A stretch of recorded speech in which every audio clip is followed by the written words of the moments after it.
how did you become that go-to person that everybody is like, you're a global head in Citi, right? For platform and experiences.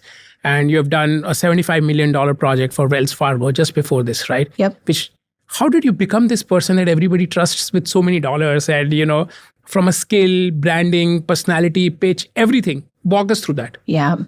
So first of all, the way that it happens is slowly and all at once. Yeah. And by that, I mean, what happened for me in my case, I got an incredible sponsor early in my career who put me in the game. So let's be clear about how important that is and how if you don't have that, it's difficult to accomplish things at a large company. Yeah.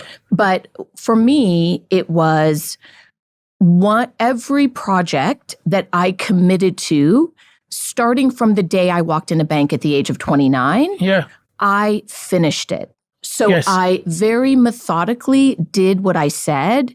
And every time I was picking up skills on how to do the next one that would then be bigger.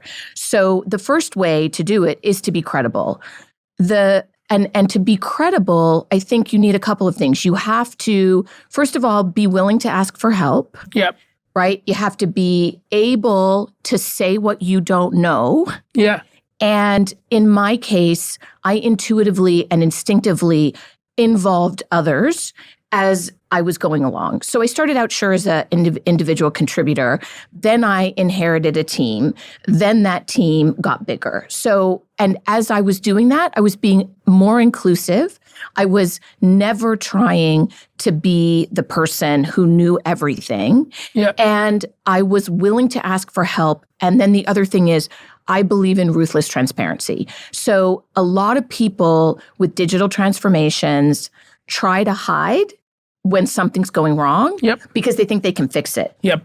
And it really becomes like that little white lie that then spirals out of control. It's like My Husband Loves Frasier, where everything goes wrong with Frasier episodes is because he tells a lie. And then he has to double down on the lie. And then it just goes, downhill from there.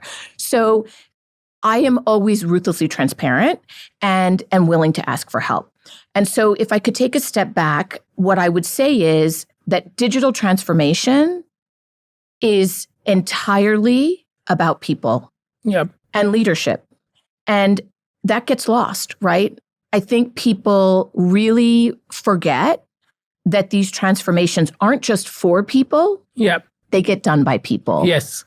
And one of Julia's skill is also how to read the mind, because that was my next question to Julia, but we will still go ahead and ask that. But, before we go down that path, Julia, you said something really good, and that is something very important. Finding a sponsor in the organization who puts you in front, because I have personally seen the difference, in the organizations that I worked. They were not very large. There were some mid-size, some large. If you have a sponsor who's putting you up, that is an amazing place to be. And if you are in a place where you're constantly trying to prove yourself, trying to live up to the bar, that is a very stressful, very demotivating place to be as well. So whether it is a large or a small organization, I think that sponsor part is really, really good.